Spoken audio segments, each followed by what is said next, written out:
You're listening to Inside Israel Today with Gil Hoffman on the Land of Israel Network. Hello and welcome to Inside Israel Today on the Land of Israel Network, on the landofisrael.com, on a very exciting Tuesday here in Jerusalem. Last week's show I taped on Monday because I wanted to be able to speak about Christmas, and it ended up being a very interesting decision because later that day our government fell apart. Prime Minister Benjamin Netanyahu initiated the election. And from then on, it has been nonstop political excitement here in Israel, as parties keep on splitting up and people keep on fighting, as tends to happen in an election. So here we are 1 week later, and in my first show that I'm doing about this election, there will be many fun, exciting shows about this election here on Inside Israel Today. We will be interviewing people, candidates. You will get to know them. You will find out more and more about this election. But today's show is created under duress because there's so much going on as we speak. This morning, I went to the Knesset for what I thought would be an average, normal, boring speech by Avi Gabbay, the leader of the Labor Party, at the beginning of the Zionist Union faction, the Zionist Union that was formed by Isaac Herzog and Tzipi Livni ahead of the last election that won 24 seats. And then Avi Gabbay inherited when he won the Labor Party leadership against Isaac Herzog. But I'm sitting there. I'm one of only 3 reporters there, okay, because it's the last day of Knesset, and nobody cared anymore. And there was a press conference at the same time of Yair Lapid's Yesh Atid party in Tel Aviv, where he was unveiling one of his candidates for the next Knesset. Her name is Orna Barbivai. She is the most decorated woman in the history of the IDF.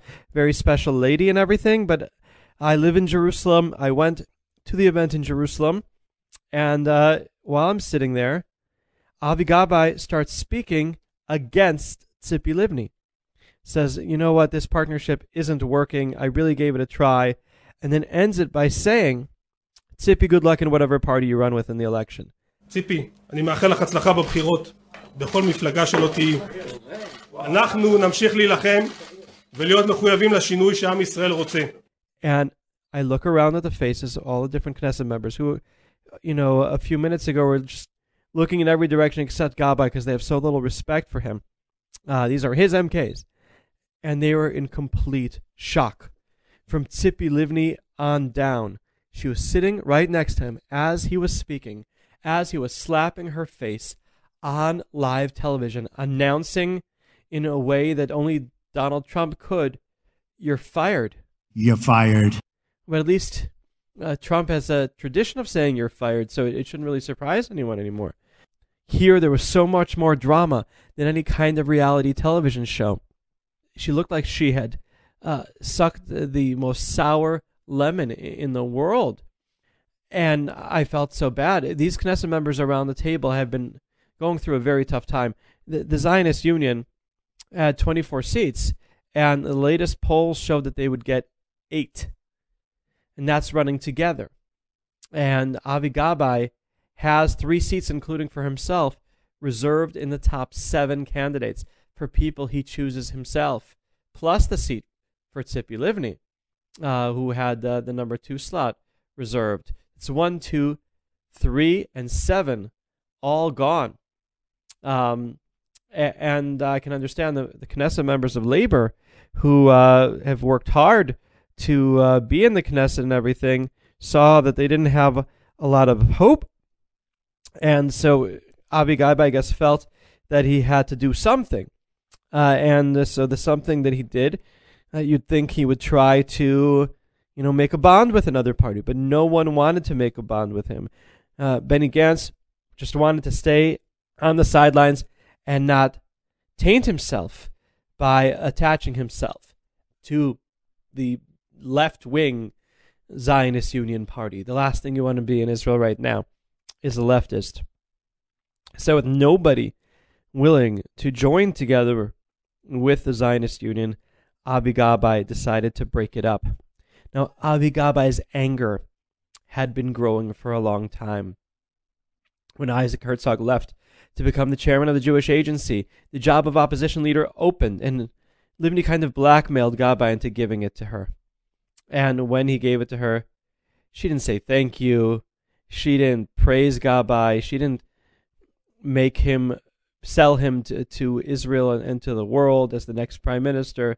It was very clear to the people that she had nothing really good to say about him, that she didn't like him, that she didn't think that he's a serious candidate for prime minister, and it was very much mutual. There's going to be a press conference of Tzipi Livni as soon as I leave this recording that I'm doing in the 25 minutes I have off between exciting press conferences. Never a dull moment in Israeli politics, especially when people are angry at each other. And you could see that this anger that Gabbay had against Tzipi Livni had been growing and growing for months. It was going in this direction, but still you'd think that they would have had to keep the partnership together. At least ahead of an election, you want to show that you can get along, but they couldn't. Irreconcilable differences overcame them. And it's a real shame that Tzipi Livni, who is a very respected around the world as a statesman, as someone who can defend Israel very well, explain Israel very well, now is condemned to going into her fifth party in 10 years. She grew up in the Likud party. Her parents were among the closest followers of Jabotinsky. They were involved in the right-wing groups that founded the state, and her mother was a terrorist in the eyes of the British. She was appointed by Netanyahu in Netanyahu's first term, 96 to 99, as the head of the company's authority, and that led to her running for Knesset in the Likud. And when the time came for Ariel Sharon to form the Kadima party, she was really the architect of it. She really rose through the ranks politically because she was one of the dubs inside the Likud. And she then, after she helped force out Ehud Olmert, she became the leader of the party. But then she herself was forced out by Shaul Mofaz after she failed herself at building a government, after Olmert was forced out, after she was given a chance to form a government and she failed. And we thought maybe she'd get another chance again, but it's not looking like that will happen. After Mofaz showed her the door, she formed a party called Hatnuah, her third party, which she headed and led to 6 seats. And Hatnuah joined with Labor to form the Zionist Union, which she ran under the 2015 election. That was her fourth party. With the interesting, it's hard to even remember this looking back, she was the co-leader of the party together with Herzog until the last week. They were co-candidates for prime minister of this party. They were supposed to have some kind of rotation if their party would have won the election, until they realized about a week before the election that it wasn't looking so good. Netanyahu kept on saying, vote for me, not Tzipi and Bougie Herzog, knowing that Tzipi was an electoral liability, according to his polls. And so only in the last week of the election, the Zionist Union said, actually, it's only Herzog who's going to be the candidate for prime minister. Once Herzog left, Livni didn't have a party leader sticking up for her, making sure that she's going to be okay.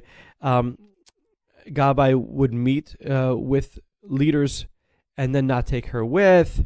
There's plenty that she can complain about from the behavior of Gabbay, but to run in your fifth party in a decade would look very, very bad for Tzipi Livni.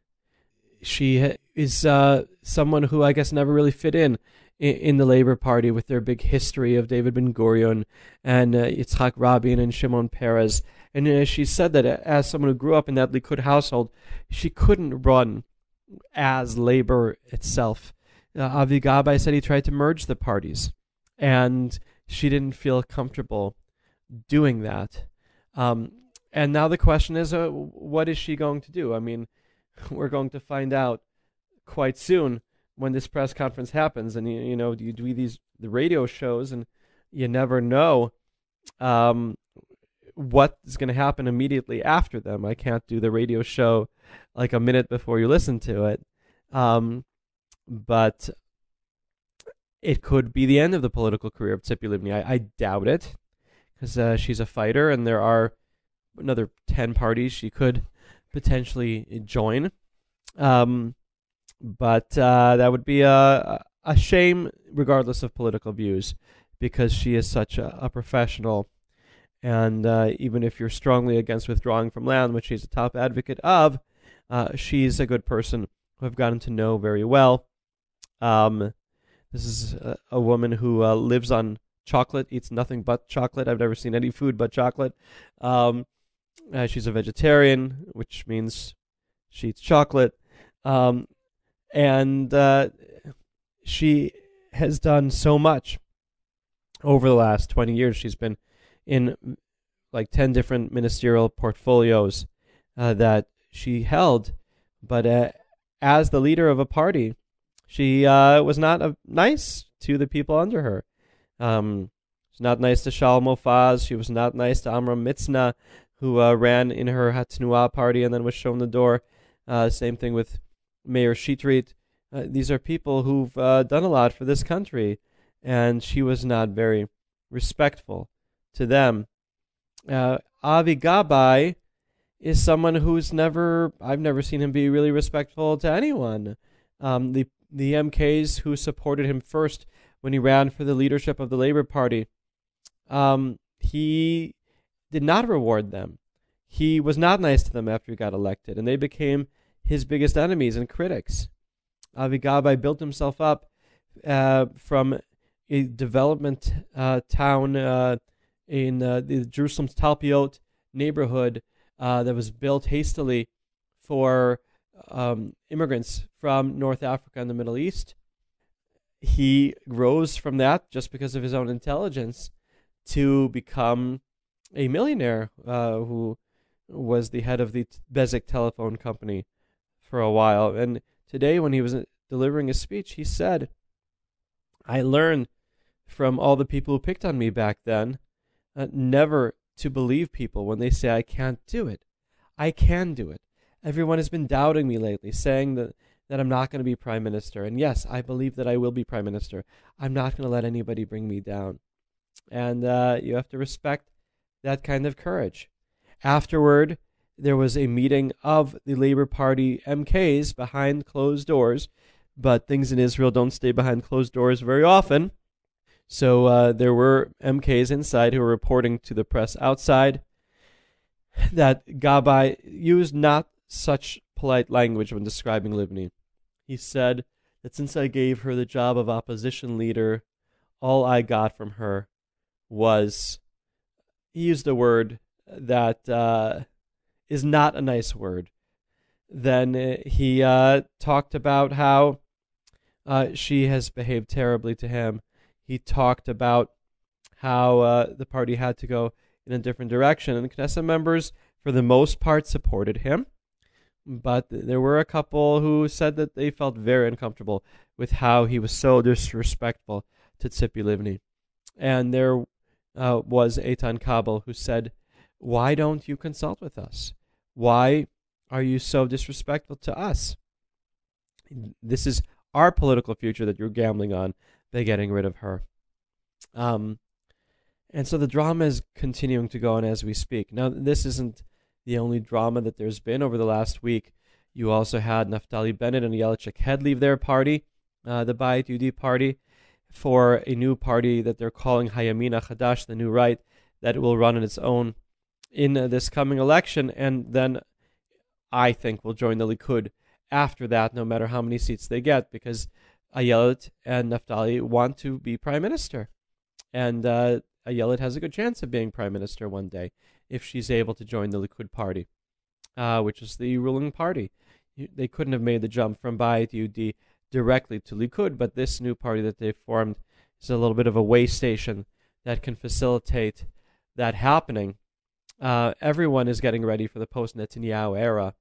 These elections are really seen as kind of a midterm election, a way station on the ahead of the election that really, really matters. So everyone is taking the steps now that they need to do in order to be ready when Netanyahu will be forced out by the criminal investigations that will only intensify. So you see Nir Barkat, the mayor of Jerusalem, who has entered national politics and is running together with Likud, so he'd be there when something happens to Netanyahu. You'll see more and more decisions that are made that don't really have the best interests of the politicians in mind for this election, but are really intended for another election. It could be only even a year later, because the criminal investigations of Netanyahu are so serious. Now, there's also things going on that are less weighty for Israel's future, but matter to the English speakers here in Israel. We had great representatives in the outgoing Knesset, 2 American-born Knesset members, Yehuda Glick and Michael Oren, a Canadian-born Knesset member in Sharon Haskell, and others who had citizenship, Rachel Azaria, and I don't think any of them are going to be coming back. It's going to be very tough for any of them to come back. And Michael Oren had fights with his Kulanu party leader, Moshe Kachlon. He's looking for a new political home, but not looking very, very intensely. He seems to have been satisfied with the political career that he had over the last 4 years. And I don't know if Yehuda Glick will be reelected. It's going to be very tough to be reelected inside the Likud party. And we're looking ahead. Who are going to be the next congressmen, if you will, of the English speakers who are here in Israel, who have so much to contribute to Israeli society and to Israeli politics. I would love to go on speaking more and more about this excitement. But ladies and gentlemen, I've got to go back to my day job. I've got to go back to the Knesset and tell people around the world what's happening here behind the scenes and all the excitement in Israeli politics. So stay tuned to more shows that there will be week in and week out here on the Land of Israel Network, on thelandofisrael.com, Inside Israel Today, and also stay tuned to www.jpost.com. Download the app. Thank you very much. Bye-bye.